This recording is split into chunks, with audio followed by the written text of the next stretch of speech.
Hey, what's up, Internet? I'm Dan Casey, and welcome to today's episode of Nerdist News Talks Back. It's our weekly over-the-top talk show about all things pop culture, and thank you so much for joining us. On today's show, James Bond has decided that 2020 is, in fact, no time to die. But what does that mean for movie theaters? Then we're taking the Quinjet to the Marvel Cinematic Universe to break down the latest and greatest on everything from WandaVision to Ms. Marvel to Doctor Strange to Occult Boogaloo and beyond. Last but not least, we'll try to answer all of your questions about Jamie Foxx's return to the role of Electro in the still untitled Spider-Man 3. All of that plus some Venom trivia on today's Nerdist News Talks Back. Now, folks, there is so much to get into, so to help me break it all down, let's meet today's panel. Joining us today, she hosts the Blurred Girl Live on Twitch, and she's the contributing editor for Sci-Fi Wire. Please welcome Karama Horne. What's up? So happy to have you back. Very happy for you to be on today's show. It's going to be a fun one. It is, look, I don't have anything else to do. This is a pandemic. Yes, see? Make the responsible choice and talk about pop culture with your friends and colleagues. All right, next up, he's the host of Correctamundo on the El Rey Network, co-host of Nerdist Book Club and the 500 Greatest Films podcast. It's Hector Navarro. Hello, Dan. Good to be back. I'm so happy that you're back as well, Hector. And I also love your ensemble of nerdy delights behind you. This is my garage. This is my man cave. This is my safest place my favorite place in the world. Because no, you had it right first. Safest. You had it right the first time. Safest, and yeah. Exactly. I love to retreat in here. So thank you for giving me an excuse I had to tell my girlfriend, everybody, I gotta be in the garage. I gotta go do a show. Yeah, I'm working in the garage. He must be building something. All right, and last but not least, he's the senior editor of Nerdist and the co-host of the 5 Years Rapid, Doctor Who, The Writer's Room, and the Memory Cheats podcasts. It's Kyle Anderson. Hello, everyone. Hello, Dan. Hello. Welcome back, Kyle. Oh, thank you very much. I feel very welcome as always. You should. You're all speak, friend, and enter. You're always welcome here. But yeah, let's get this show on the road. We've all been on this show before. We know the drill. Let's get this show on the road with our weekly segment that I like to call, Should You Still Be Wearing a Mask in Public This Week? And let's see. Yeah, the answer is still absolutely yes, especially if you are anywhere near or around a major American institution or an attendant hospital. Definitely make sure that you mask up, stay safe, and take care of yourself. With that said, let's move along. So, folks, today we got Hector already getting a jump on the trivia. That is correct. The answer is yes. That's one bonus point. Oh, man. Look, the game is always afoot. So with the first look at The Witcher Season 2's absolutely awesome new armor and the announcement that Cobra Kai Season 3 drops on Netflix in January, there are plenty of reasons to enjoy the great indoors in the months ahead. So my question to the panel is, what have you been streaming, watching, reading, playing, or doing to make the quarantine pass by? Karama, let's start with you. I'm pretty much all in on Lovecraft Country. Like, if I'm not watching the show, I am researching the history that is all the Easter eggs in the show, or I'm on my podcast or somebody else's podcast talking about the show. In my spare time, I relax by watching my boyfriend play Ghost of Tsushima and write haiku and chill in the tub. I'm like, this game is making me like rethink my life choices. Like every day when I work, I now relax and I think about what everything means to me. I'm like, I don't even do that, and I don't have a hot tub. I'm not at war. Exactly. I like that at least while spas are closed, we can find virtual self-care in the fictional land of Tsushima. But yeah, I feel you about Lovecraft Country. That show is just fantastic. And I thought I knew what was going to come down the pipeline because when I read the book, and I believe they just finished it on Nerdist Book Club as well. But it goes in so many different directions than the source material, and I love all the weird twists and turns and just some creative choices they're taking with it. Yeah, my boyfriend's also a Lovecraft, like he's a Lovecraft fan, and I'm a fan of the writers of the show. So together we're like, that's a Shoggoth? Okay, but what did the Shoggoths do to Emmett Till? Like, it's like a whole pan over to like the Charlie Day conspiracy board from It's exactly. Always... Exactly. Yeah. Fantastic. So we have Great. Amanda Nelson in the chat also saying Lovecraft Country, as well as Ratched over on Netflix, the prequel that I never expected to actually happen. But hey, how did she become a nurse? Now we know. Kyle, I know that you are also a dyed-in-the-wool Lovecraft fan, but what are you doing to pass the time during quarantine? Well, this quarantine has been all Ultraman all the time. Oh. Whether anyone cares to hear about it or not, I'm going to talk about do. Ultraman. Yay, hooray! I have been just plowing through seasons of Ultraman as they've come out on Blu-ray, and in November, it's a ton of it, 1,100 episodes of it coming to streaming. So perfect time to jump in, anyone who hasn't. But like from the old 60s stuff to the more recent stuff, I've just been like, if it's because they're so positive, that's really what it is. It's like super positive people fighting monsters and like being friends, and it's just like that's exactly what I want right now. Finally, an episode count as daunting as One Piece's for the uninitiated. Like, True. Holy cow! Yeah, and I have to say, you did a fantastic video recently about kind of a history of Ultraman and what people need to know to get into it. So if you're feeling uninitiated, you want to learn more with that before you dive in on Tokusatsu, definitely check it out. It's up on the Nerdist channel right now. But yeah, I definitely, after watching that, I was like, I need some more Ultraman in my life. It's so good. It truly is like, because it was the guy who did all the effects for the Godzilla movies initially, and he was just like, let's do those same effects on TV, and it just continues to get better. And even today, they stick mostly with suit and model work as opposed to, and they heighten it with CGI. It's so awesome if you like that stuff. Yeah, Eiji Tsuburaya, like his work on Godzilla and all the Toho films is essential, but I love that how you then expanded that to be like, but what if we made this a genre?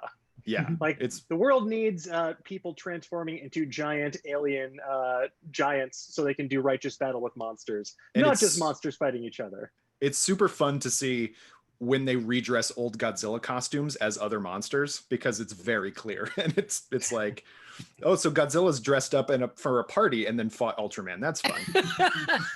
Yeah. Look, even Godzilla has to pay the bills. He can't be on screen all the time. He was on his way to Carnival and decided to punch Ultraman in the face. Who wouldn't? That smug silver and red so-and-so. We have Evan Berner in the chat saying, finally caught up with The Boys and late to the party, but watching Schitt's Creek right now. Another fantastic choice if you need some feel good in your life. Yeah, I feel like that's really taken the taken the baton from like Parks and Rec and shows like that. I feel like the world always needs a good sort of bingeable ensemble comedy in that vein, and definitely Schitt's Creek is up to the task. But Hector, what have you been doing to pass the time during quarantine?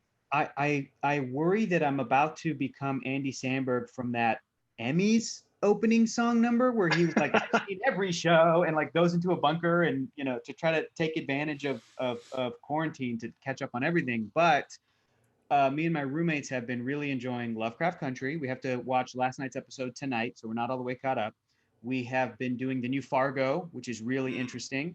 And we have also been, because my roommates didn't see it, watching Haunting of Hill House from 2 years ago in prep for the new Bly Manor, which we're really stoked about, which I'm really excited about. And I also, because this is real fun, I have been showing my roommate, because he's never seen it, Batman the Animated Series for the first time. We'll watch an episode a day, and then I'm showing him specific DC comics that kind of correlate to like if we watch a Clayface episode, I'm like, here's a Clayface comic, like that's what we're doing. And then I'm also watching a season of The Simpsons every month, and I've been doing it for 5 months. So October is season 5, and I watch 6 episodes every Sunday night, and it's great. Hashtag Simpson Sundays, am I correct? Simpson Sundays, that's right. I also think your roommate should pay you to live there, because you're like teaching. This is. I'm saying they should. At the end of this, my roommate's gonna be able to do this job, so I'm really surprised. You're basically you're training your assistant. You're training a new assistant. That's what's happening. Okay. Yes. Look, there needs to be an order of succession just in case of emergency. So you're just training the next generation. Oh man, I do love Hector TNG. I would watch that show as well. So I also love the idea of the annotated Batman the Animated Series. That is phenomenal. I love hearing that. We just did Mask of the Phantasm, and that was great to rewatch that. But like, it's interesting because he initially asked me, he's talking about comic books and superheroes, and he didn't read them like I did growing up. So he goes, Hector, what do you consider to be the best adaptation of each sort of universe? And I go, look, if I'm being real, I think that the MCU gets pretty much 90% of it right. So I think the MCU is a great entryway into that world. And as far as DC, there's a lot of ups and downs cinematically. There's some brilliant stuff. I love Wonder Woman. I love Superman the movie. I love Birds of Prey. And then there's a lot of stuff that I feel like is not really indicative of what the whole shebang is. So I told him, you got to go back. You got to go to the DC animated universe, Batman, BTAS, all the way through Justice League Unlimited. I'm like, that's it right there. So since he had never really seen that, I said, we're going to start from the beginning. And he keeps asking me about stuff, and I'm like, just wait until we get to Superman. Static Shock. You're nuts. Yeah, by the time you get there, his brain is going to be melting out of his ears in the best way possible. But I love that. That makes me want to go back and like do that same sort of like deep dive into DC animated history. It could be a little rough, Dan. Some episodes, he turns to me, he goes, so are you serious? Batman just has to fight 3 guys in masks? And I'm like, it's the worst episode. The Yeah. worst episode. I'm like, yeah, this. He gets his ass The kicked. terrible by 3 guys trio. in Get masks. out of here. Yep. Yeah, it's rough. It's not the best, but eventually they really sort of trim the fat, and it takes off. So in anime, we call that a filler episode. Oh, yeah. God, I'm getting flashbacks to in high school, like downloading the latest episode of Naruto each week, and for like 6 months it was just filler, and I would cry a single tear and then move on with my day. I would do the same thing with Bleach. Yep, I used to do the same thing with Bleach. Like Guys, come on, guys. I was so excited when they came out with Dragon Ball Z Kai, where they're like, we cut out the filler. I was like, this is amazing. Great. And it's 10 episodes. I'm kidding. Yeah. Yeah, just one uncut scream. As for myself, speaking of screaming, I have been watching, we just blasted through all of Cobra Kai, which I was extremely late to the party on. That started on YouTube. They just announced season 3 premiering in January on Netflix. It is awesome. Like, holy cow, is it good? So much better than I expected. Like, my fiance watched all of it, and then she was like, you have to watch this. I'm going to rewatch it with you. So we did. And it is so much better than it has any right to be for a like 20-30 year delay sequel to The Karate Kid, a movie which I apparently remember very little of, because when they cut back to the footage, I'm like, this happened? You're in this movie? But if you're looking for a like very like tongue-in-cheek feel-good series, highly recommend Cobra Kai.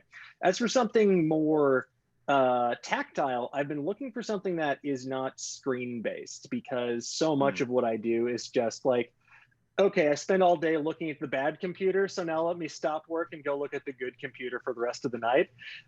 So I made like Henry Cavill and returned to a hobby of my youth, and I've started painting some Warhammer 40K figures again. Ooh. And it has been like super like therapeutic. Is you just like put on some music and just focus on that, and it's like a very zen-like experience. So if you're like, whether you do that or Gundam model building, I've seen some folks on Twitter getting back into that. Highly recommend having a hobby that'll make you kind of like look away from the cathode ray tubes. Yes, Yeah, right there. I've been building a bunch of Kamen Rider models, and that's the same thing. God, You just I was gonna say Kamen Rider. That's amazing. Yeah, and like, honestly, I gotta talk to you, Kyle, because I am actually thinking of building models exactly like the ones you were just holding. So, yeah, we shall chat, because again, yes, absolutely. We're staring at too many of these things all day, all of the different screens. Oh yeah, it's oppressive, and sometimes it's nice to just get really small and something and make sure a sticker is in the right spot. It's very zen. Yeah. Now, speaking of zen, we were going to talk about a bit of unfortunate news in terms of movie theaters and how they are in some dire straits right now with movies like Black Widow, No Time to Die, and now it seems apparently Dune as well, leaving the 2020 calendar. But we may be a little short on time today, so we'll get back to that later if we have time. But in the meantime, let's get to the meat of the matter and go directly to the Marvel Cinematic Universe. So while Marvel may be skipping cinemas entirely in 2020, there's plenty of news about the Disney Plus side of the equation, because later this year, we're going to be getting WandaVision, which released a trippy trailer earlier this month, or excuse me, last month now. I'm losing track of time. Thank you, Endgame. We also got some casting news for She-Hulk and Ms. Marvel. So there's an awful lot to look forward to from the Marvel Cinematic Universe, even while we are trapped at home. much like Scott Lang was in Ant-Man and the Wasp. So let's start with WandaVision. This has been one of my most anticipated new entries for the Marvel Cinematic Universe because I love these characters. The Vision has always been one of my favorite Avengers, and especially after the miniseries they did, The Visions, or maybe it was just The Vision a few years ago, which was like this weird little kind of suburban sci-fi story. I've been incredibly excited to see what they're going to do with this. So I'm curious for the panel, what was your reaction to this trailer? What do you think is going on here? Hector, let's start with you. I loved it. I have been so excited for the show since they announced it because I've always loved the potential that these two characters can bring to the Marvel world. And when it was just movie time, we would only get little glimpses and little pieces and little hints and little Easter eggs and little references to their relationship and to the greater picture. And we were never going to get a story where we could spend time with Wanda and Vision. We were never going to get a story where they had kids and then their kids were revealed to be magical manifestation. So Wanda's going to lose her mind, but then actually, no, they were real. And now they're part of the Young Avengers and all of that crazy stuff that comic books can do. It was never going to be that until Marvel Studios was like, but what if it is? And we did a bunch of TV shows to fill in the sort of gaps of storytelling that we may be missing between the years of movies that we're getting. And Dan, you said it, the Tom King written Vision miniseries is dark and it's awesome. And so many things about the story leading up to the event House of M is so interesting. And I love that Scarlet Witch is such a powerful character. And I really liked Elizabeth Olsen's portrayal thus far.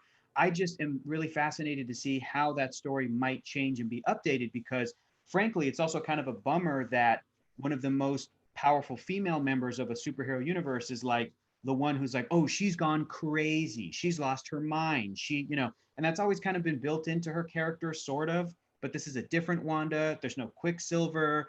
Like, we haven't seen Magneto yet. What kinds of things can they do to not necessarily redeem this character, but the same way that Spider-Gwen is kind of a redemption arc for the character and the idea of Gwen Stacy having died in the 70s just to propel the male character storyline forward. I think you could do something like that with the MCU Wanda. You could do something where she may exhibit some of those kinds of reality manipulating abilities, and yet she may have more agency is what I'm hoping for. So stoked on the trailer. It was trippy dippy, and I loved pretty much everything that they gave us. Kathryn Hahn. Mwah, so good. Yes. Kathryn Hahn is someone who, whenever she comes on screen, I'm like, oh, hell yeah, you're in this as well. Great. Like, always just like it adds a certain extra something to projects that she's in. Just have to say about Kathryn Hahn, in a movie with Will Ferrell and John C. Reilly, she steals Step Brothers. Like, Step Brothers is her movie. So that's how good Kathryn Hahn is. Yeah, that is, oh man, I wish she was playing that same character in WandaVision, but who knows? Maybe she will play at least part of it. But I think we had a video go up about how we think that she's playing Agatha Harkness, a very important character in Scarlet Witch lore. But Karama, what do you think about this trailer? What do you think is going to happen? Who do you think Kathryn Hahn actually is? What is she up to? No, I completely agree. I was going to actually say that. I think she's listed as Agnes, but that could be a alias for Agatha Harkness. Here's my thing. I know if Agatha's there, Mephisto is probably not far behind. But as Hector said, this is probably a different Wanda because the Wanda in the MCU was made in a lab. She does not get her powers from Chthon. So yes, that's like, it could be anything. I do like the fact that we're introducing Sword. I do like the fact that I'm seeing Monica Rambeau. That is my Miss Marvel. Fight me. I'm sorry, my Captain Marvel. My Captain Marvel. Ms. Marvel is, we'll get to that. My Captain Marvel. And I just like the fact that we are seeing, okay, there is a bubble. I personally think that Agnes, Agatha, whoever it is controlling in some way, shape, or form Wanda. Wanda is mourning the loss of Vision. This is me, mourning the loss of Vision, and has created in her head some type of safe haven. She has created a place that she can go that is safe from the universe. Honestly, if I had that power, I would do that right now too. But I love the fact that it's a bubble, a story within a story, and that we're going to get her story, and then we're also going to get Shield and the other things and Sword and other things that have been happening, because Sword is also usually in space. Why are they on land? So there's a lot of things that I'm excited to see, but it's 2020 and I have trust issues now. So I can't imagine what about 2020 would make you feel that way. But you mentioned Monica Rambeau, who I'm super excited to see in this, whether or not we get to see her suit up as Spectrum in this movie or manifest some sort of superpowers as well. But I've also seen some folks online, I believe it was the folks over at New Rockstars, speculating that she may not actually be playing Monica Rambeau. She may actually be Mephisto. So what do you think about that? And if it's not her, do you think we've seen Mephisto already in the trailer somewhere? Well, what's really going to bake your noodle is it could be both. Because Mephisto can My do noodle. that. Mephisto can do that. So I'm not gonna let go that is Monica because I need to hold on to something. Okay, man, give me something. But I feel like in the trailer, help me out, Hector. Didn't she go flying? Like, didn't we see when she landed, she got, her like, eyes rocketed out of there? Right, and then her eyes she had the old white, what it looked like to me, old Spectrum suit on, and then she looked like she landed, her eyes lit up like Photon. Is that, now I have to go back and do my little frame by frame, but I could have sworn you saw like 8 frames of Photon's eyes light up. So I want to hold on to hope that's her, but like I said, 2020 keeps breaking my heart. So well, let's move on to something that is only going to break the hearts and bones of those who need it. I'm talking about Tatiana Maslany as She-Hulk. So I'm super excited about this series. Like, I honestly never thought we were going to get to see She-Hulk on the big or small screen. So I'm very happy to be proven wrong and pleasantly surprised. Kyle, let's start with you on this. What do you hope to see from this series, and what do you think of this casting? I think the casting is outstanding. Like, Tatiana Maslany is one of my favorite actors working today. And, you know, if you even watched one episode of Orphan Black, you know, just the range that she has. And she was just on Perry Mason on HBO this last year, or season 2. And she's excellent on that. So I'm really stoked. And I like the committal to, you know, because I've seen people online be like, well, she's not big enough. Like, there's CGI fools, like, you know, like, you find somebody who is excellent and is going to be a really good version of the character, and then they can figure out a way to do it. Like, because Mark Ruffalo's not 7 feet tall or 12 feet tall or however tall the Hulk is. Like they can do it. And so I'm really excited for that. And I really hope that they steer into the kind of like, she's a lawyer. So what if, like, I want to see She-Hulk go and like actually try some cases. Like, if this is an actual like legal thriller with some superhero elements, I think that would be really fun and something that we haven't seen a lot or at all anymore. Even the Netflix Marvel stuff that's sadly no longer around. But like, what if you got Daredevil episodes but with She-Hulk instead? Like, I think that would be super fun, and I'm really excited for it. Yeah, I think Chad agrees with you as well. We have Osborne in the chat saying Tatiana was awesome in Orphan Black. I'm hyped for She-Hulk, and I agree. I think this can add a kind of breath of fresh air into the Marvel Cinematic Universe and really make it feel like a cinematic universe, because, you know, we've gotten a lot of different shades of that world, but with the movies, it's largely been different aspects of this larger overarching tale that's all building towards a conclusion. This is obviously going to fit within that, but I'm curious, what do you think a show like She-Hulk can add to the tapestry and texture of this universe? Karama, let's start with you. I think, and this is the same thing I thought when Guardians was first announced. I was like, okay, but we know what Guardians is, but does everybody else? So, but then look how pleasantly surprised we were because of how good the writing was. So that's what I'm leaning into, the fact that a lot of fans that are not comic book fans might not know that She-Hulk exists. You know, they might think, oh, this is new, they made a female Hulk, but that's not the case. She's been around for a very long time. I'm excited because if there's good writing plus Tatiana, usually means an amazing result. So I'm leaning into that. And I too want to see her as a lawyer in trying a case. In fact, Santa Claus, I want to see that. I want to see the holiday one where she took on Santa Claus. Let's do it. You've got some awesome theories. Mephisto, Santa Claus. We're running the gamut here. There's so much. Look, I've never seen the two of them in the same room together, Mephisto and Santa Claus. So I think it's all going to be tied together. We're going to find out the truth in the multiverse of madness. We'll get to that in a little bit, though. Yeah. But Hector, I want to hear from you as well. What do you hope to see from this She-Hulk series? And also, who do you think might be the big bad? Echoing what's been said, I think that even Dan, what you mentioned earlier, where you're like, everybody needs a sort of Parks and Rec or Schitt's Creek, kind of an ensemble comedy. the director and writers of this show, writer of this, like the head writer, they're coming from the comedy world. They've done episodes of Brooklyn Nine-Nine and all these types of different shows. And I feel like bringing that flavor to Jennifer Walters She-Hulk is the best thing to do. She-Hulk is a comedic character as well as an Avenger. She-Hulk is more comedic than Bruce Banner Hulk. She-Hulk is in a lot of ways Deadpool before Deadpool was. She broke the fourth wall in her original comics and stuff. So like storytellers have always had so much fun with Jennifer as a character, whether she's a lawyer, whether she's She-Hulk, whether she's She-Hulk as a lawyer, you know, trying to be an Avenger, a member of the Fantastic Four. I think that it's going to bring a really fantastic character with a wonderful performance that people are going to fall in love with.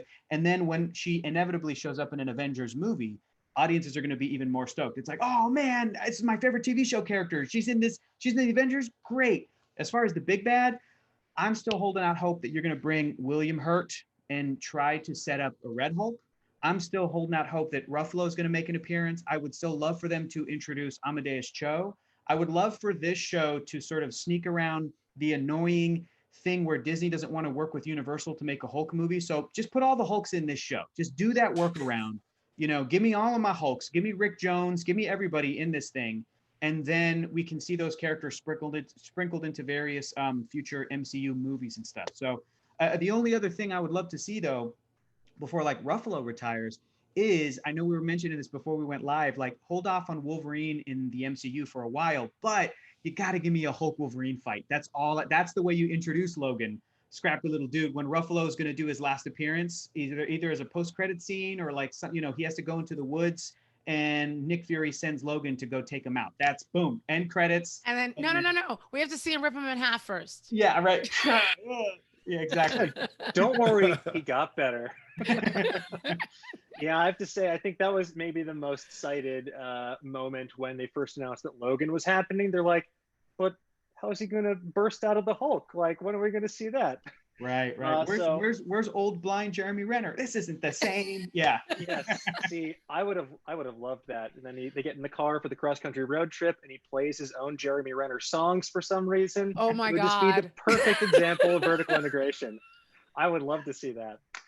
But let's bring things back to what's actually going to happen, and that is a Ms. Marvel television series. So last but not least, it was announced last week that newcomer Iman Vellani has landed the title role of Kamala Khan in the Ms. Marvel series. Now, it's been a great year for Kamala Khan fans because, like, you got to play as her in the Avengers video game. Now she's going to be headlining her own Marvel series. So, like, it is a big come up for a character that is relatively new to the Marvel canon in the grand scheme of things.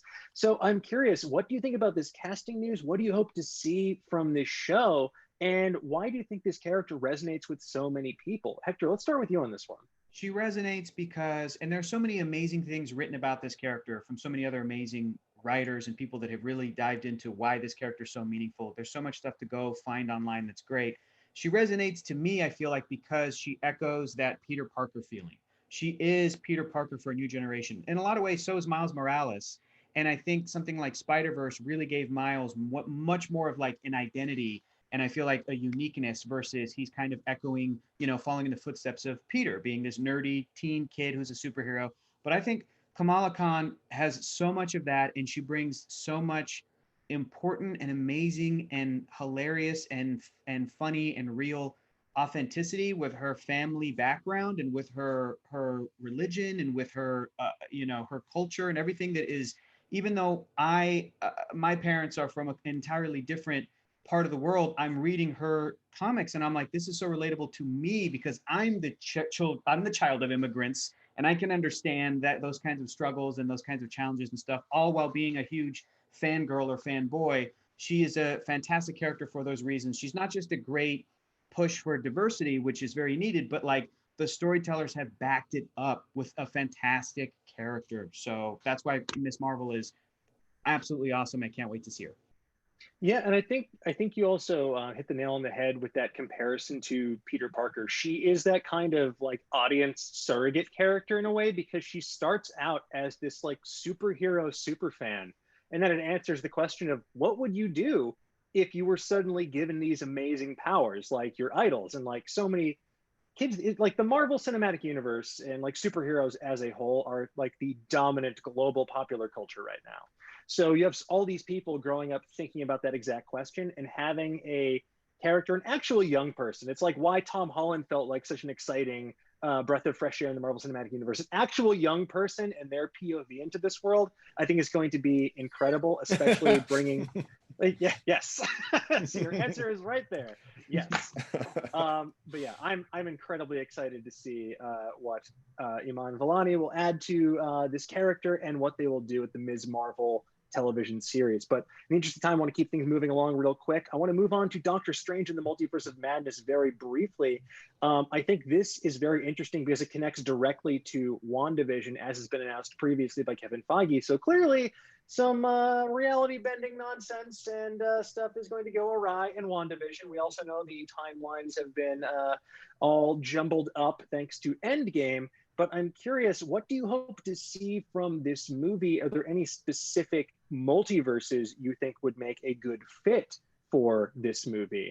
Kyle, let's start with you.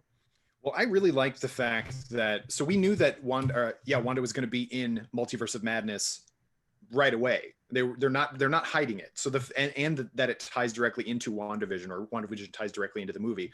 So what I think is really great is that they are embracing the idea. We're really getting into the weeds on who Wanda is as a character. And like Hector was saying earlier, we didn't really get to know her or Vision that well in the films, which I think was kind of the one thing about those movies where I'm like, I wish we'd had more time with them. But the fact that Wanda is going to carry over into the movie means that whatever happens in the show is such a big part of the universe that she's going to have to jump medium again. And so that it gives me a lot of hope. And using Doctor Strange is kind of like he can traverse these multiverses. I feel like it's going to be Doctor Strange is the guide and Wanda is the kind of the person benefiting from it, or she might also be like he has to like bring her back from the House of M dark side kind of thing, which would be kind of fun too. As far as like what multiverses I'd like to see, not for very long, but just popping into the Marvel Zombies universe would be a lot of fun. Just to see stuff and maybe even throw like Undead Deadpool there, because I know he's such a big part of that too. I think that would be a lot of fun, just as like a gag, because we saw in Guardians 2 that brief, when they're jumping the different, multiverses or bits of quantum.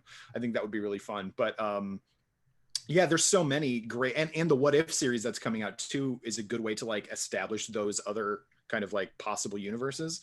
So I hope they go really, like balls to the wall on that stuff. Like I hope we spend some time in a ton of different ones. Yeah, and I think also, especially with someone like Sam Raimi stepping in at the helm, I'm excited to see him flex his weirdo horror muscles on this. Yeah, we were talking Lovecraft earlier, but like there's a lot of Lovecrafty bad guys in the Doctor Strange world. So I think getting in on that would be a lot of fun too. I want to see so many tentacles is what I'm saying right now. The casting for this has so much potential. Yeah, I feel like because truly it's right there in the title. You can go literally anywhere with this movie. And I think a lot of folks out there are curious, especially with the announcement of what DC is doing with Flashpoint and how they're bringing back actors like Michael Keaton as Batman. I think people are curious if we're going to see some familiar faces from other Marvel movies prior to the MCU, like a Tobey Maguire or maybe even some of the X-Men. So I'm curious, do you folks think that is there anything that you would like to see a familiar face reemerge from the ether into this Marvel Cinematic Universe, even if for a one-off adventure? I actually want to see somebody new.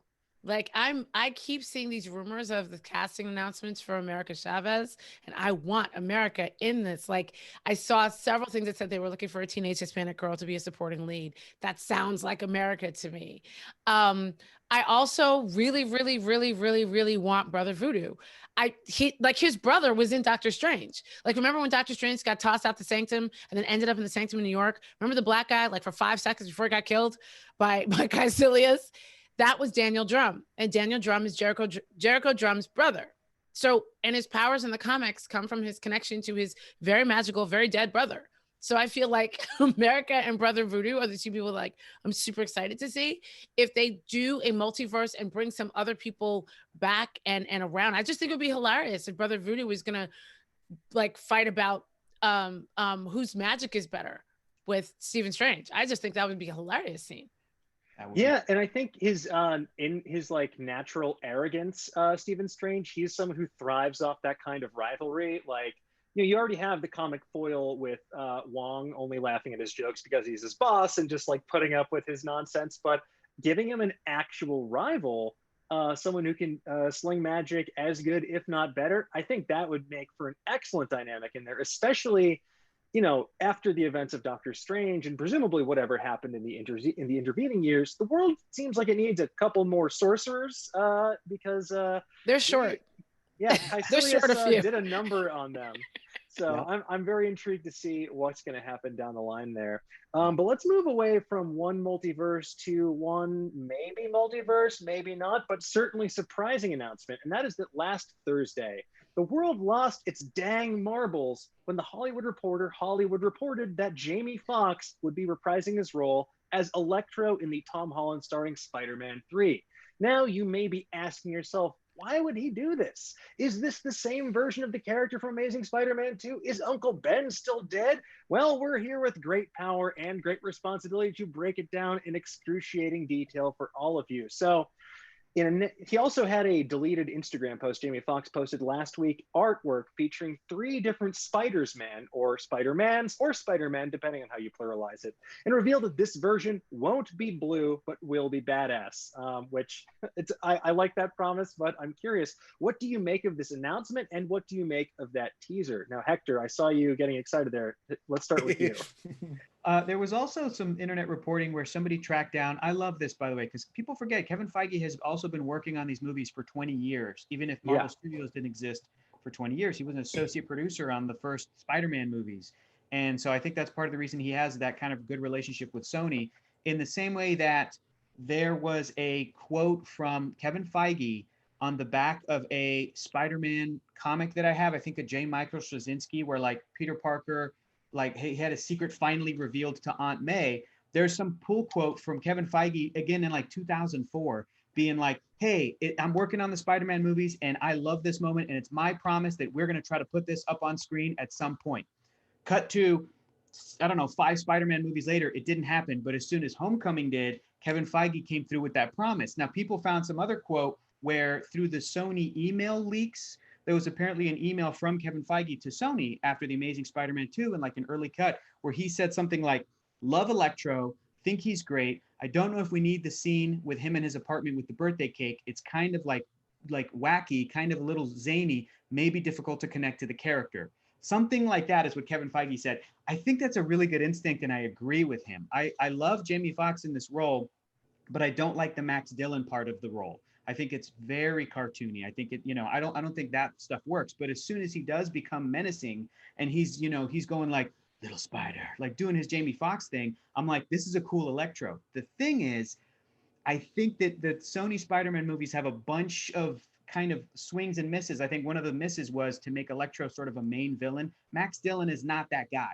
He usually needs somebody like Adrian Toomes Vulture to kind of team up with to get anything done. He's very powerful, but Spider-Man always defeats him because he's just like a dumb criminal guy. Like he's not a smart, world dominating type of a villain. He's just like a bank robber who's got awesome powers. So I trust, as I have been since 2008, Marvel Studios to kind of make this character and kind of have the right take on this character, if you will. And I honestly believe now, after seeing that Jamie Foxx had a sort of a deleted Instagram post and Kevin Feige's own thoughts on it, and people were comparing this to J.K. Simmons as J. Jonah returning, but with a different hairstyle entirely. I don't think this is the same character. I don't think it's a multiverse thing. I don't think that we've gotten there with Spidey. I really think this is just Kevin Feige going, let's give Jamie Foxx another shot. He did a great job. Let's maybe kind of use almost an audience shortcut to bring back a character that maybe audiences were like, oh yeah, he was Electro, to then shortcut and bring in a Doc Ock, shortcut and bring in a Sandman, shortcut and bring in and introduce Kraven, and then you've got your Sinister Six with Mysterio, with Vulture, and then who is that? Everybody that's Vulture, Mysterio, Electro, Sandman, Rhino, Kraven. No, we Kraven. need who's the last one? Oh my gosh. Vulture. Wait, okay. I'm gonna do all the Sinister Six. It's Doc Ock, Electro, Yep. Sandman, Yep. Vulture, Yep. Mysterio, Craven. You hit That's them. it. All six. So we've already got some versions in previous movies, and I think that Doc Ock and Electro can be that shortcut audience shorthand. I'm not saying they're bringing back Melina, but I'm saying that Doc Ock being as sort of well known as he is, I don't think they're going to give him a whole movie to explain again to audiences like, this is Dr. Otto Octavius or Olivia Octavius or whatever they want to do. I think they'll just be like, and there's Doc Ock, and now Spidey's got to fight the six of them. I have full faith in the storytelling, and I am stoked that Jamie did say, I'm not going to be blue this time, because I'm like, okay, great, cool. It's a little silly. Let's keep you looking as good looking as you are. I can't wait to see what they end up doing. Yeah, I think they can hopefully find a middle ground between the kind of like melted Dr. Manhattan action figure and the kind of like admittedly corny Silver Age like yellow and green costume with like the lightning bolt mask, which as much as I love it, I do think that the MCU has tried to make some savvy costume updates. But yeah, I'm curious. I definitely think that you're onto something with the Sinister Six, because Sony has wanted to do that for so long. They were developing a Sinister Six movie at one point. Now there's all these rumors about a Craven movie in the works. You know, you saw Adrian Toomes show up in the Morbius trailer. They're introducing Carnage in Venom 2. Let there be Carnage. They're amping up the amount of Spider-Man rogues that are on the big screen. But do you think that, I know you say it's not going to be a sort of shared universe, but do you think they could be building towards a live action Spider-Verse at some point? Because I will say, as Kevin Feige mentioned a few years ago in a statement when they regained the rights to Spider-Man, Spider-Man is one of the characters who has the ability to cross multiverses, so you never know what's going to happen, especially in one of those Sony movies. So Karama, let's hear from you on this one. What do you think is in the future, both imminent and long-term, for Spider-Man? Like in Spider-Man 3, is this the same, like, is this going to have any connection to the Max Dillon we saw previously? Is this just a new take on it? And do you think they're building towards a shared universe? If Kevin Feige's involved, they're absolutely building towards a shared universe. I do not think that they should pick up much from the previous Electro, because everything Hector said, I completely agree with. They tried too hard to make Electro something that he wasn't, and then that weird Dr. Manhattan thing that they did with him, and all of a sudden he's gonna see everything and feel everything. It was just very awkward.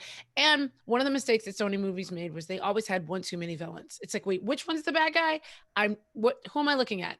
I think Marvel is much better at setting that up, and I think it would be ridiculous of them to not set up the Sinister Six. We've met half of them, and I feel the same way even about like Young Avengers.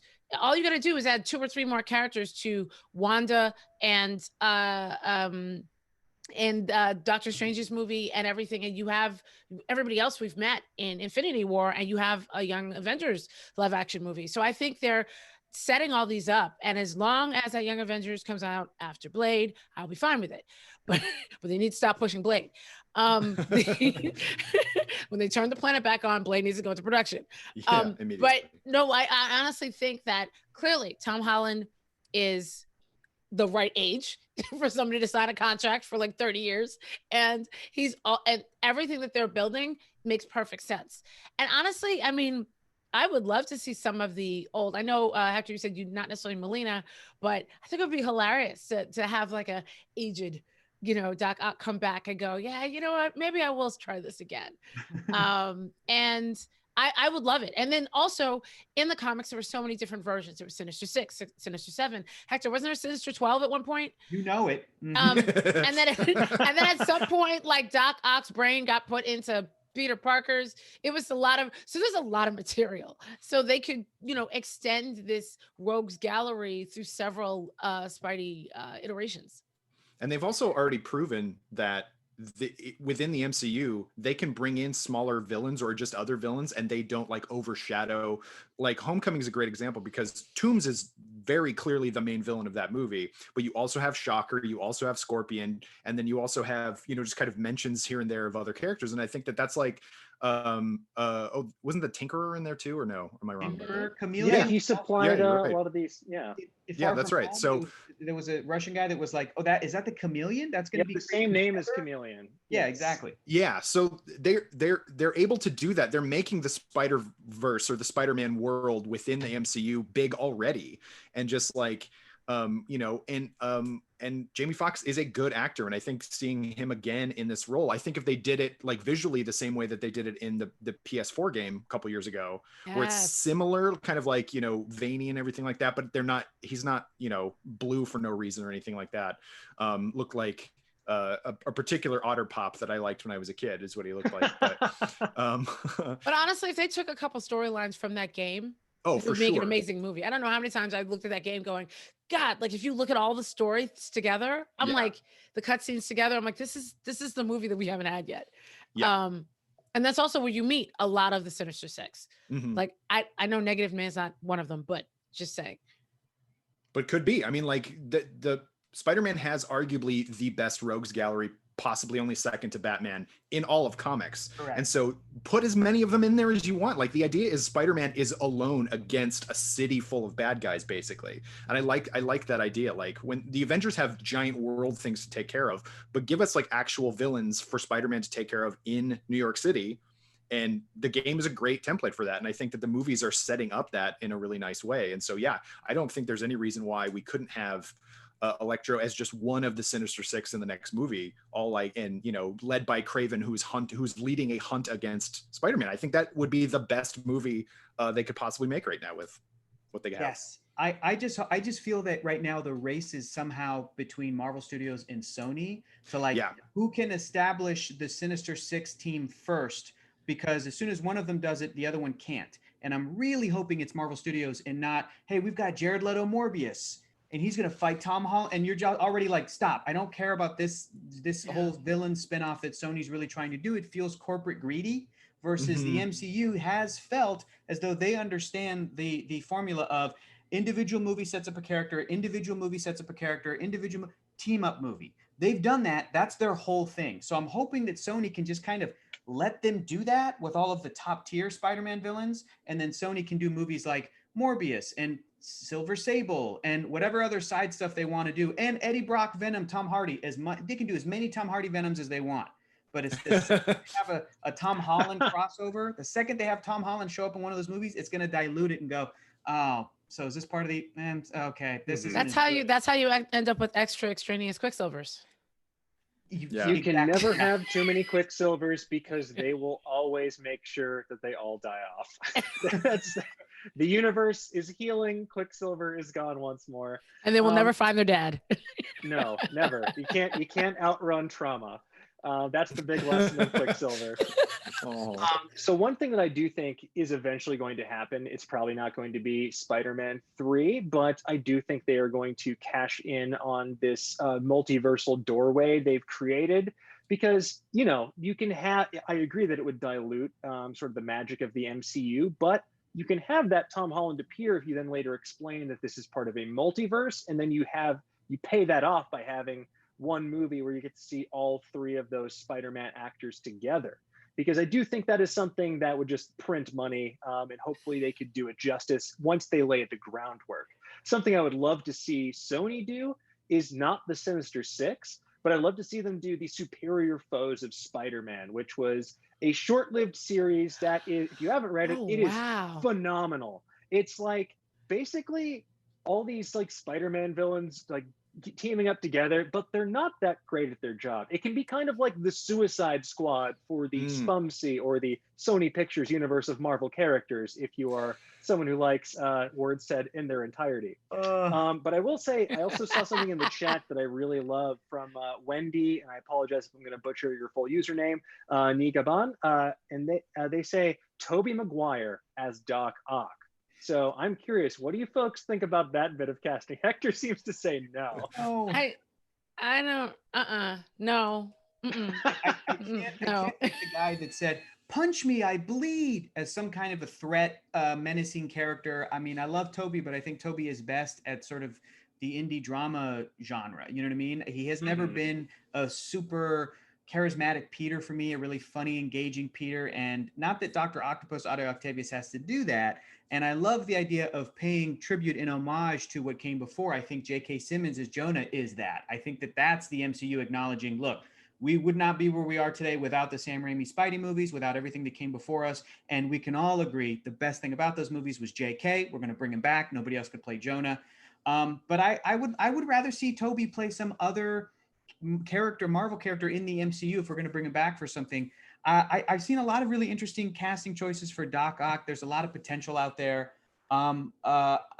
Frankly, the one I'm really looking forward to is Norman Osborn. I think he is a character who has the potential to be the next Loki or the next Thanos in terms of like, you know, especially before we get Doctor Doom in there. If those two guys are existing at the same time, I think those two as big bads focus on that. And Doc Ock, you can even have a little bit more freedom to try some different stuff. I think Spider-Verse gave us an amazing Doc Ock. I say, let's keep doing that. Let's have Olivia Octavius be an MCU character as well and have a great actress play the role. I think that would be fantastic.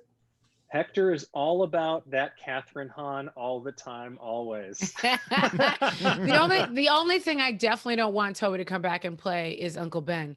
I don't want to see any more Uncle Ben. To me, with Spider-Man is like Batman's mother's pearls. Stop it. We don't need it anymore. We get it. We know. Pitch for you. How about this? We don't see Uncle Ben's death at all, but there can be an Uncle Ben flashback with Marissa Tomei and her husband. And Uncle Ben is played by Tom Hanks. How do we feel about it? I was going to say Tobey Maguire. Wow. And flashback Uncle Ben.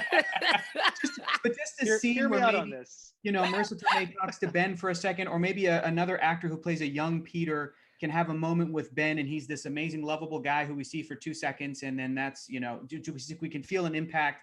But I agree. I don't want to ever see him get killed again. It was bad enough when we saw it again with Martin Sheen. Come on. Exactly. And every time I see a young, you know, when you go to the other side, every time I see a young Bruce, I'm like, no, just stay out of all alleys forever. Stop.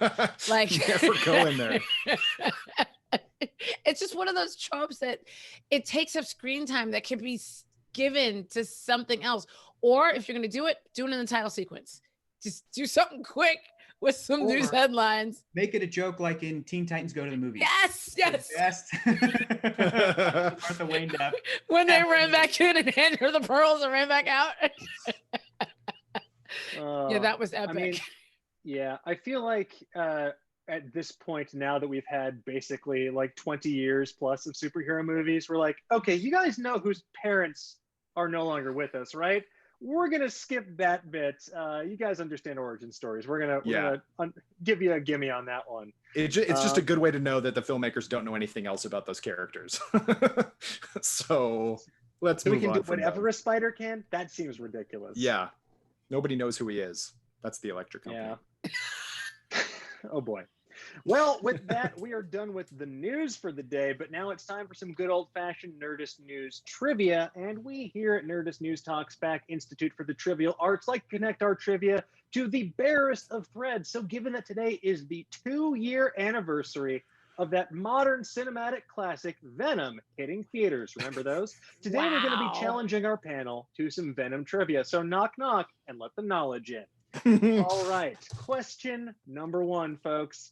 True or false? In the scene in which Tom Hardy as Eddie Brock crawls into a lobster tank in the middle of a restaurant, did he or did he not take a bite out of a real live lobster? True or false? He chomped down on an actual lobster for that scene.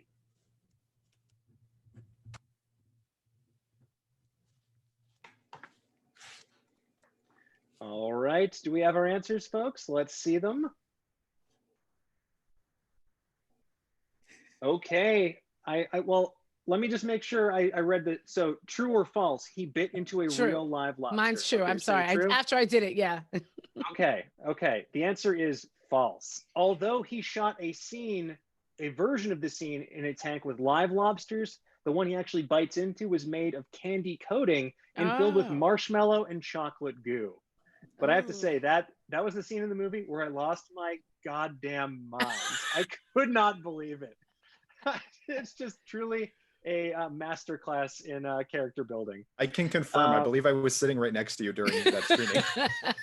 Yeah, it was just. I will remember that to my dying day. I'll whisper that to my future grandkids.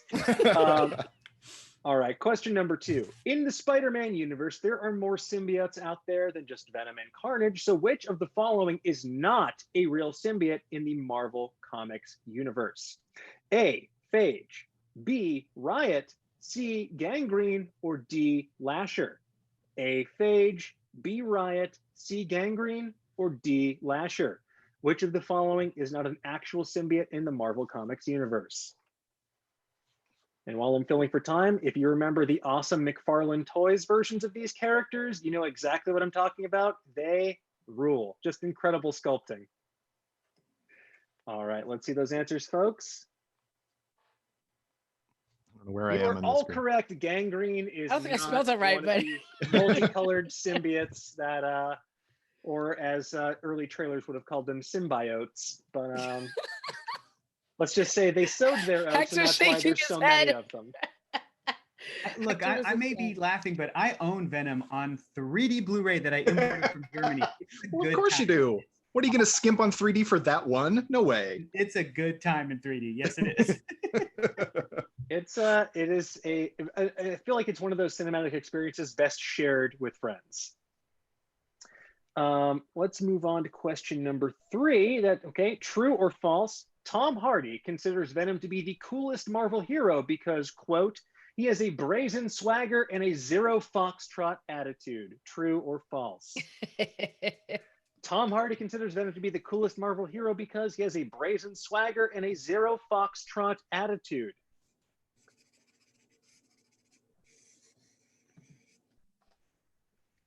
Okay, see, we got 2 of our 3 contestants with their answers. Oh, fantastic. Well, congratulations, y'all got the points. That is a real sentence from an adult man, brazen swagger and zero foxtrot attitude. I have to imagine that's some sort of British slang. Please, any of our friends across the pond in the chat, let me know if this is true or if he's just on one. All right, and the question number 4. Wow, okay, I didn't. Okay, Venom. Venom is a thick space daddy with a hunger for flesh. What food curbs Venom's bloodlust? Is it A, cotton candy, B, chocolate, C, potato chips, or D, pizza? So Venom is a thick space daddy with a hunger for flesh, but what food curbs his bloodlust appetite? Is it cotton candy, A, B, chocolate, C, potato chips, or D, pizza? I know this reference. I mean, honestly, any of these would do it for me. Oh boy. Choose wisely. I don't know, man. All right, let's see those answers. I said pizza. Cowabummer, dudes. The answer is chocolate. You are correct, Karama.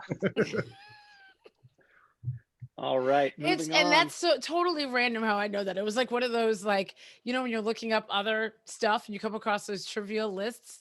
It was one of those, like, really? we have confirmation from John Embry in the chat that says, zero foxtrot attitude is not a phrase I've heard. Also, Sith Lord 1988 says, nope, never heard that one before. So a true Tom Hardyism for true Tom Hardy fans. All right, question number 5. What famous voice actor voiced Venom in the 1990 Spider-Man cartoon? Ooh. Was it A, Dan Castellaneta, B, Maurice LaMarche, C, Hank Azaria, or D, Mark Hamill? Which famous voice actor voiced Venom in the 1990 Spider-Man cartoon? A, Dan Castellaneta, B, Maurice LaMarche, C, Hank Azaria, or D, Mark Hamill? Honestly, I would listen to any of these actors perform Venom because that sounds pretty rad. All right, let's see those choices. The answer is, in fact, C, Hank Azaria. Hell yeah. That one I definitely didn't know. I can hear it. It's almost like a combination of Snake and like a little of the wise guy that Hank Azaria does on The Simpsons, where he's Peter Parker, I'm coming for you. I'm coming. I'm gonna eat your brains. It's kind of a little bit of that. Like, oh, bummer. Yeah, I have to go back and reread the first Venom comics with that voice in mind because there are some incredible line readings and just like writing in that comic where like Venom is just devouring a goon in an alleyway and just turns to this woman who's getting robbed and is like, "Oh, sorry, we're Venom. Good to meet you." All right, let's see here. Moving on. Question number 6. So sound waves are incredibly harmful to Venom, but what is his other major weakness? Is it A, fire, B, cold, C, salt, or D, swimming pools? Sound waves are incredibly Swimming harmful to pools. Venom. What is his other major weakness? Is it A, fire, B, extreme cold, C, salt, or D, swimming pools?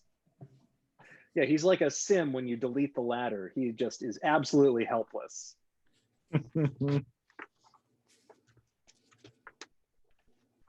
All right, let's see those answers, folks. What do we got?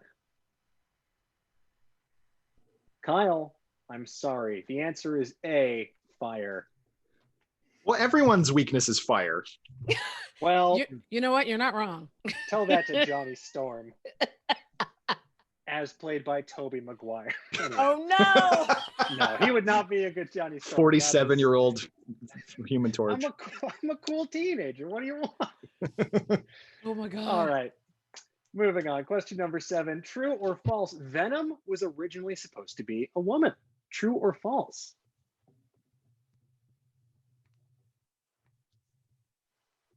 Edwina Brock. You know what?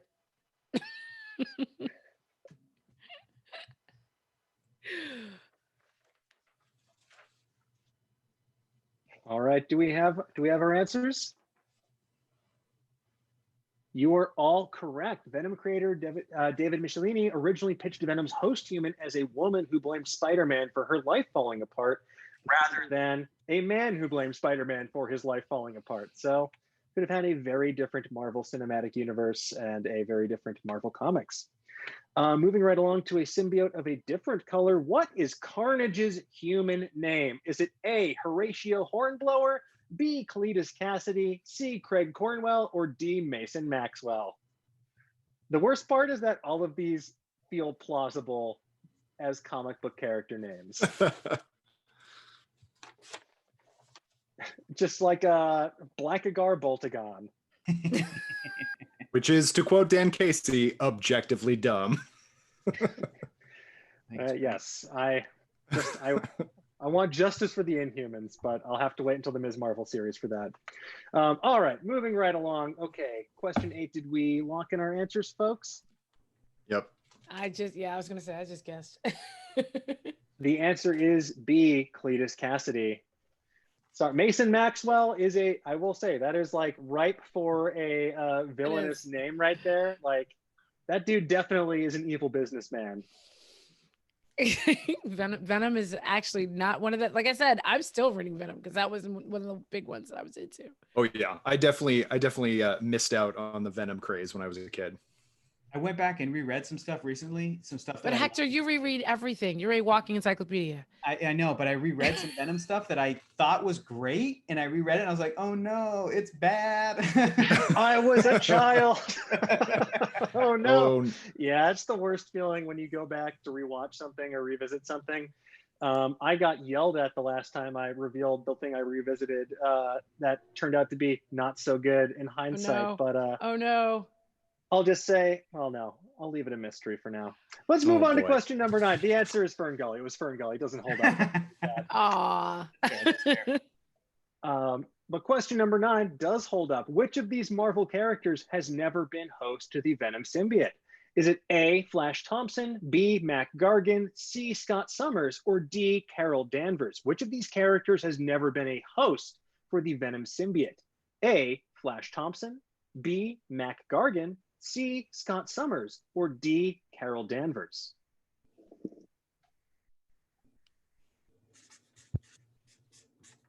The answer may surprise you.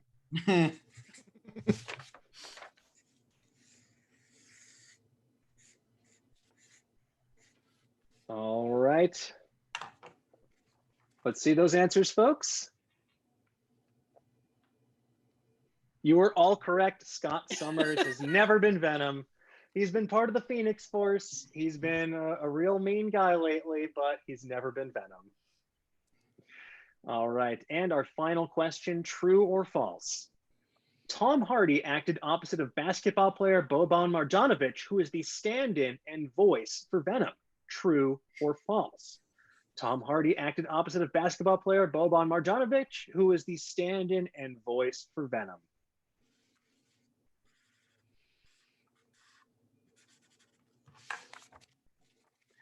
All right, let's see those final answers. Correct. False is the answer. Tom Hardy did it all himself, chomped every lobster, did every line, gooed every John. He is the man, the myth, the Venom. Gooed every John.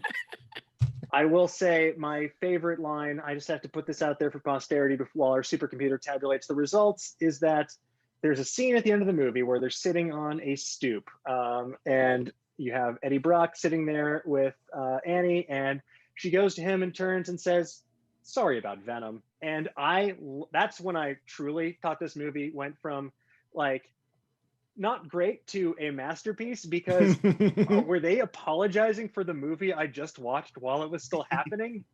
I could not believe it. I try to play that sound clip as much as possible anytime I talk about this character. It's a good time. But and having an Oscar winner say it really just like takes it to the next level. Yes. Sorry about Venom. Sorry about Venom. But I'm not sorry to report that we do have a winner, and it is Hector. Congratulations, Hector. As well it should be. Absolutely. You are the symbiote host with the symbiote mode. Yes.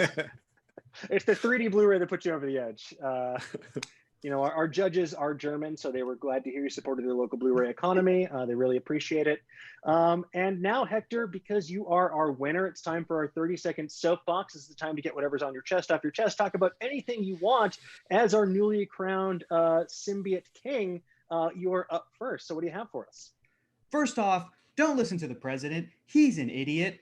COVID is very dangerous. Wear a goddamn mask and challenge your loved ones who aren't, and send them some science, because I want this to be over so I can go back to the movie theater. Please, please do your part. Stay at home if you can. Wear a mask. Secondly, I am sharing the show today with a bunch of amazing podcast hosts. I'll go ahead and plug my podcast. It's a lot of fun. The 500 Greatest Films podcast. We have been watching movies at home, and we've been doing a bunch of bonus stuff. We're now going through the Shrek movies. So just check it out. If you like movie podcasts, I promise you it's a good time. That is on Twitter at 500 GF podcast or 500 Greatest Film. I don't know, whatever. Just follow me, and it's on. You go to me, it's on there. I'm at Hector is Funny. Whatever. Thank you.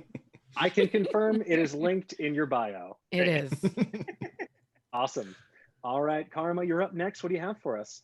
I will second Hector's motion. Yes, please, for the love of God, wear a mask and vote, and register to vote. If you haven't registered, please register. Check to see if you are still registered, because you might not be.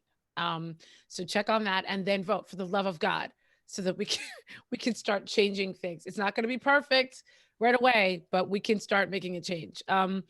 Next few places you'll see me, New York Comic Con this week virtually. I'll be hosting the Marvel Serial Box panel on the new Black Panther audiobook coming out called Sins of the Father, starring William Jackson Harper. He's on that panel too, and we'll be playing a little clip of his voice as T'Challa and T'Chaka. It's fascinating.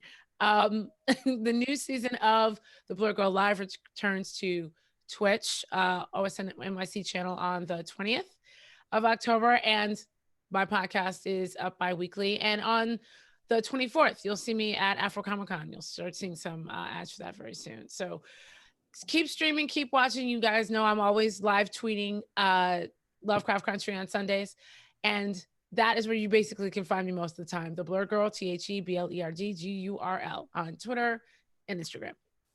Fantastic. And I have to say, William Jackson Harper as T'Challa and T'Chaka is inspired. I am very excited to hear more about that. It is very interesting. Awesome. Awesome.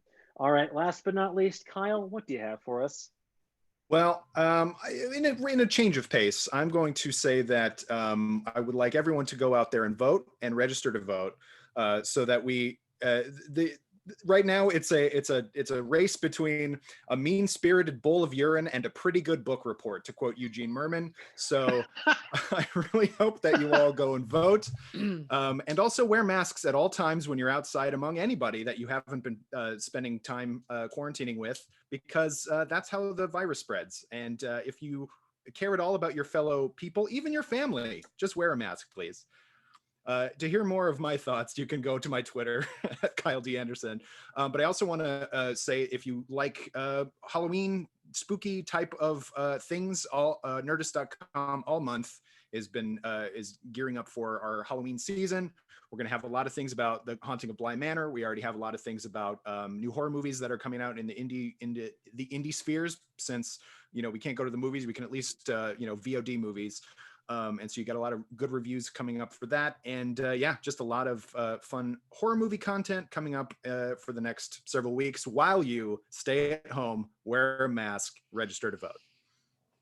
Sound advice, one and all. And I believe I saw today, I think, is the deadline for something like 12 or 13 states to register to vote. So definitely make sure that if you haven't already, make sure that you check that you are in fact registered. And there are other ways to get involved as well. Like my mother, for example, has been volunteering to call people who are whose voter registration has lapsed and they may not know it, to call them to phone bank and let them know that it has lapsed, so that they can then register and make sure that they can exercise their right and participate in this grand experiment we call the United States of America. So folks, thank you so much for joining us today on Nerdist News Talks Back. Thank you especially to everyone here on the panel and to all of you joining us at home. Make sure you check out today's episode of Nerdist Now as well, which is all about the possibility of a live-action Spider-Verse, a nice piece of ancillary content for what we discussed here today. And with that said, we'll see you back here next Monday for a brand new episode of Nerdist News Talks Back at 2 p.m. Pacific, live on Nerdist YouTube channel and Geek and Sundry's Twitch. So until then, stay safe, be healthy, and have a great day. Bye-bye.